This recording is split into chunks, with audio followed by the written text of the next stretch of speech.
Ladies and gentlemen, welcome to the show. Here today to discuss about WWE Smackdown July 9th, 2021 review. This was a solid okay show. Wasn't bad, wasn't horrible, wasn't great, wasn't spectacular, but it was a decent show nonetheless. I had fun watching it with Edge and Roman's build. I liked the ending of what they did. Cesaro and Seth Rollins stole the show with their matchup, and that's about it. The whole entire show was just a complete bore fest, besides those two things. Which, thankfully, they centered the whole show around Roman Reigns and whoever he's facing to cover up some of the bullshit that's on this show. Fortunately, if they went ahead and focused on other superstars on their roster, they may actually have a complete show where it's completely entertaining. I would like to see that, but of course, nobody can be in the realm of Roman Reigns because they do it for Roman Reigns, I'm not going to go on a tangent about Roman Reigns. I love Roman Reigns. I think he's great as a heel, but the problem still remains. It's all about Roman Reigns. It's all for Roman Reigns. The Roman Reigns agenda still exists to this day. It's 2021. The Roman Reigns agenda started in 2014 and still continues strong as ever. Yeah, they may try to throw him off into the side, having him face Baron Corbin back in 2019. 2018, he was facing Bobby Lashley and a few other superstars. He wins the world title after that with Brock Lesnar. He loses to Brock Lesnar a few times, making it an obstacle for him to win the Universal Championship or the WWE Championship. But at the end of the day, it all circles back to Roman Reigns. That's all there is to it. Now, don't get me wrong. The guy's great. He did a terrific job tonight. He played the heel role great. And he actually came out looking like a tough guy. I actually liked him tonight.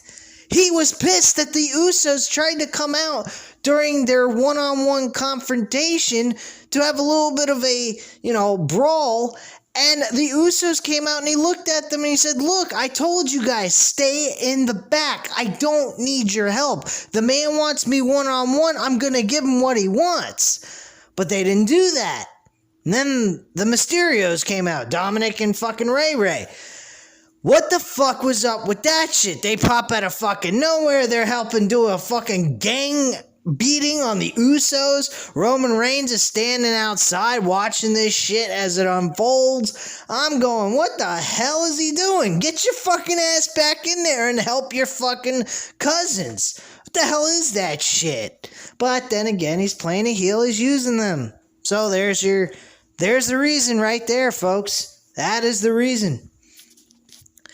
What else happened on this picky-pack show? Seth Rollins wins again against Cesaro. Nothing surprising there. I think this match should have took place in front of a live crowd for next week's episode. That's what I think should have happened. This match was fucking fantastic and should have been in front of a live crowd. Could you imagine how the crowd would have reacted to this match? This match was co-main event all the way, folks. This was a fucking awesome match. Taking away the Bianca Belair Women's Championship match that's going to be next week in front of a live crowd against Carmella of all fucking people. Why she's getting a title shot, I have no freaking idea. I was kind of looking forward to maybe an announcement like, I don't know, Becky Lynch. I mean, granted, it's a one-off match. There's no build behind it. You would want that instead of just a one-off type of matchup. But you're talking about in front of a live crowd. And what better way to have a live crowd with a match like Bianca Belair, Becky Lynch, a match that never took place ever in WWE history, and see these two just go out in a fun championship matchup and maybe see Becky Lynch turn heel on her. Maybe have her win the WWE Women's Championship on SmackDown and make Becky Lynch turn heel and be with Seth Rollins, and they can rule SmackDown together. You know, something of that kind of nature, but we're not getting any of that. Not that my idea would be terrible, but hey, you know, my ideas, they don't seem to matter to anybody, but who gives a fuck? This is my channel. I'm going to do whatever the hell I want and say what I want. So, bottom line, yeah, I would have been better. I would have felt better with the Bianca Belair versus Becky Lynch match. I think that match would have went over well, but I know what another person would say, and they have a right to say it, and they have the correct idea. There should be a build behind those two because that is a super big match. So, you know, maybe I'm just jumping the gun here and looking for a big pop for a one-night type of event when there could be a whole bigger picture behind all that by building towards a really big storyline between these two and make it seem even more special than just a one-off match. So I get the point there, but if there was anyone I was going to say, I'd say Becky Lynch in front of a live crowd, first match ever in front of a live crowd. With those two, that would be a great main event for a SmackDown episode. But then again, you got to think about the build. There was no build going into it, so I'm okay with them maybe going with Carmella, but I think they should have went with someone else. In that case, Carmelo challenges for the Women's Championship on SmackDown, and Liv Morgan is now finally added to the Money in the Bank ladder match. So that will be taking place. Shinsuke Nakamura competed against Baron Corbin. This match, very repetitive, same old shit. Baron Corbin lost, and Shinsuke Nakamura is in the Money in the Bank ladder match. The men that are in the Money in the Bank ladder match as follows. It is Matt Riddle, Ricochet, Drew McIntyre. I'm trying to remember the fourth person on Monday Night Raw, which I can't quite remember. Who gives a shit about Monday Night Raw anyway? It's crap. SmackDown. SmackDown has Kevin Owens, Shinsuke Nakamura, Seth Rollins, and Big E. The participants in this match, I predict either Kevin Owens or Big E should win this. I think Big E is more than likely the guy to win. They kept talking about how Big E has never challenged for a world championship in 9 years that he's been competing in the WWE. So that might be a clue or a sign for us fans as who will be winning the Money in the Bank ladder match. I think it will be Big E. I'm more than likely right about that. I have a good feeling about it. Kevin Owens, I wouldn't have a problem with winning the Money in the Bank. I don't think he's ever won it. He's never won the Money in the Bank ladder match. And then him restarting a rivalry with Roman Reigns wouldn't be a bad idea. Only this time, if he wins the fucking Money in the Bank ladder match, he ought to keep the damn Money in the Bank briefcase and cash in on Roman Reigns at WrestleMania. There you go. I want Kevin Owens to win that damn Universal Championship. I felt that they had more of a story than you can fucking bargain for. Really. These two were really good together. I think that TLC match was fucking fantastic those two guys had. And again, like I said many times before, Kevin Owens shouldn't have faced him 2 or 3 more times after that. He should have faced Roman Reigns at WrestleMania by winning the Royal Rumble, and that should have been it. There shouldn't have been no Edge. There shouldn't have been no Daniel Bryan. You had your fucking match build. Right there, your opportunity to build 2 stars, being the top-notch guys on SmackDown and having a rivalry that people can remember for a very long time. And I would have been okay with that, but unfortunately that did not happen. And there's nothing wrong with fantasy booking and, creating your own storylines in your head. But then again, if they're not coming to reality, who gives a shit? Anyway. So yeah, Shinsuke Nakamura won his match against Baron Corbin. The other match was a women's tag team match. Oh yeah, by the way, I forgot to mention Big E was wearing a Ding Dong Bailey t-shirt. Why, I have no idea, outside of maybe just showing respect towards Bailey for sustaining a bad injury to her knee, which is why Carmella is challenging for the Smackdown Women's Championship instead of getting the I Quit match at Money in the Bank.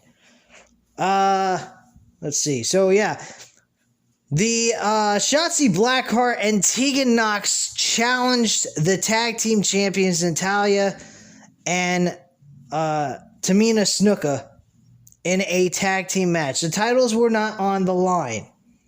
Why in the hell is Shotzi Blackheart and Tegan Nox on SmackDown as a tag team? I thought Amber Moon and Shotzi Blackheart were the tag team. Now we got Tegan Nox teaming with fucking Shotzi Blackheart. Excuse me for a moment, Vince. Didn't you show up to the Performance Center? Didn't you happen to maybe catch the episode of NXT Great American Bash by any chance? I don't know if you knew this at all, but fucking Shotzi Blackheart and Amber Moon are the tag team, not Tegan Nox. Tegan Nox is trying to be a rival towards Candice LeRae here. So why don't you get your shit straight and figure out what the fuck you're booking? Because what you just booked here tonight was fucking garbage. What in the hell is Tegan Nox teaming with Shotzi Blackheart?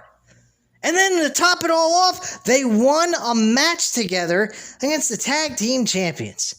Now, once again, the tag team titles in the women's division means nothing. It's trash. The titles should be forgotten about and, you know, thrown in the garbage can like fucking Thunder Blaze or whatever the hell her fucking name was, who went to WCW, the women's championship, and dumped it in the fucking trash can. That's what they ought to do with the fucking SmackDown, not the SmackDown, but the women's tag team titles on both NXT and fucking and WWE's main roster. That's what they ought to do with these fucking belts. They are worthless crap that just take up space and time. I don't understand it. I think it's trash, and they're worthless fucking piles of dog shit.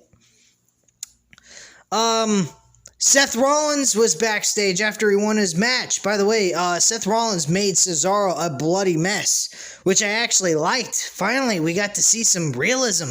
The man hit his skull into a fucking turnbuckle without any turnbuckle pad on it, and he hit the metal, and he started bleeding. Now, I don't know if he bladed himself. Probably didn't. That's not what Vince McMahon likes to see.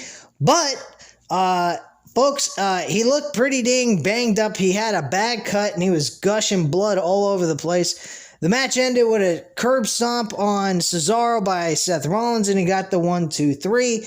Cesaro's going back to catering or doing whatever he's going to do for the foreseeable future at this point, because we all know Vince McMahon don't like Cesaro and his accent.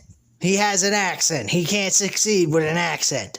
Okay, that sounds a little racist, maybe. I guess you could put it. I don't know the proper terminology to say, but he's being a little discriminating. I would have to say that. That's probably the best term for me to use. He's discriminating against someone who has an accent from another country.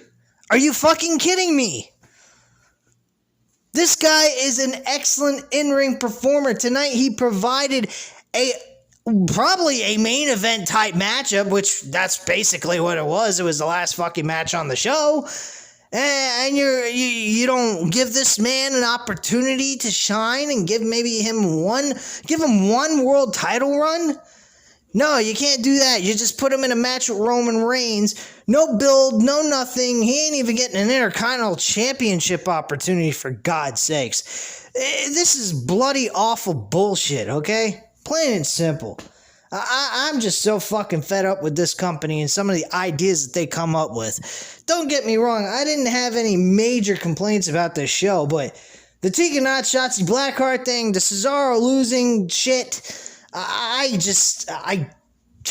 think it's fucking utterly ridiculous.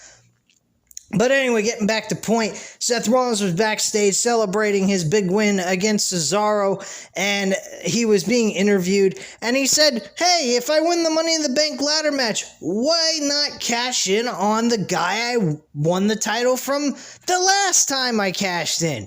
Roman Reigns, the head of the table. He starts mocking him, making fun of him. Or he says, hey, if Roman Reigns happens to lose to Edge, I could always cash in on him and win the Universal title that way.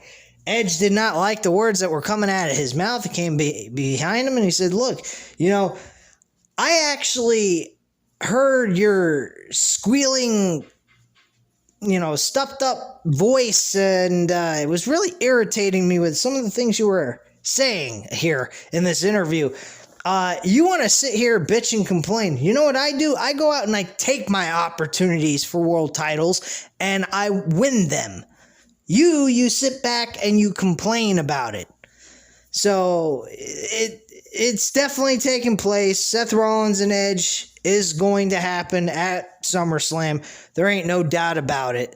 So, definitely, it's going to be kind of interesting to see how they put this whole thing together. They already got the building blocks working on this already. So it's just what happens at Money in the Bank that we get to see where this whole situation takes place. Is there a possibility that Seth Rollins wins the Money in the Bank ladder match and then Edge beats Roman Reigns for the Universal Championship to ultimately lose it the same night he won it to Seth Rollins?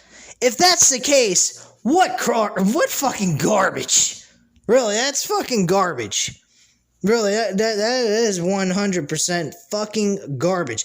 Now, I did mention that if they wanted to do Edge defeating Roman Reigns to ultimately have Seth Rollins and Edge to compete over the Universal Championship at SummerSlam with Edge going in as champion, I'd be okay with that. And if you want to use the briefcase as a way of him saying, I'm taking my opportunity and I'm cashing in on you at SummerSlam, we're going one-on-one, I would be okay with that too. It would show Seth Rollins has some fucking balls instead of all these losers constantly cashing in on a champion who already had a match for 20 minutes or so and banged up to fucking Kingdom Kong, and then they just cash in and only do like a 10-second match and ultimately win the title at the end.